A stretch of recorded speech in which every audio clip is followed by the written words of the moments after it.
Good morning, good morning. I was gonna hold off on this voiceover because there's just a lot going on in my background. I got my kids, they're watching TV, eating breakfast, the AC is on because it's hot, there's just a lot. So my apologies in advance if you can hear what's going on in the background. Anyway, about this acrylic. The acrylic I'm using is from Chaun Legend, and the name of the acrylic is Genx. This acrylic is classified as a cream acrylic, which is also a core acrylic. Core acrylics are very different than cover acrylics. Core acrylics help to build up the nail enhancement and is a stronger foundation than a cover acrylic. Clear acrylic is actually a core acrylic, and it's why a lot of the time you'll see nail techs put a layer of clear acrylic underneath the cover acrylic. We're all used to seeing cover acrylics and how they work, so much so that when we come across a core acrylic that we think because it works so differently that it's a bad acrylic, and it's not. There is a bit of a learning curve and you have to apply it differently than a cover acrylic. First of all, Chaun Legends acrylic are fast setting acrylic. As soon as you pick up the bead, it's already polymerized. These are really not beginner friendly acrylics because you have to move and work quickly. It's fast setting. You also have to place your bead a bit differently so the acrylic spreads to where you want it or need it to go. When I get to my thumb, you'll see how I place the bead and kind of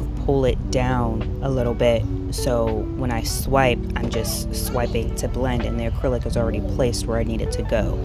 I'm not shifting and moving the acrylic down with my brush like you would a cover acrylic, more so like how you're guiding the bead. With Chaun Legends acrylics, you don't have time for all that pretty shit. You placing the bead down and you're swiping to blend it in, moving on to the next bead. And a core acrylic is not as forgiving as a cover acrylic. So that's already two things working against the fact that it sets fast and it's not as forgiving as a cover acrylic. You have to be confident in your application. Now right here, I'm gonna show you why it's not as forgiving. Look how when I swipe up, see how it's just really not blending anywhere? The bead is pretty much stuck where I put it at. And there's really no blending going on. Now in the next clip, I'm gonna show you if you just adjust your technique a little bit, you're gonna get a much better blend. As you can see, I'm picking up my bead and I'm placing it right down. I'm gonna bounce my brush to kind of bounce the acrylic down as much as I can, and then I'm swiping to blend it right in. So that's really all I have for you guys. I'm not gonna sit here and talk your ear off. I'll let you watch the rest of this application. I know a lot of people don't watch longer format videos, but I really do hope that this helped somebody.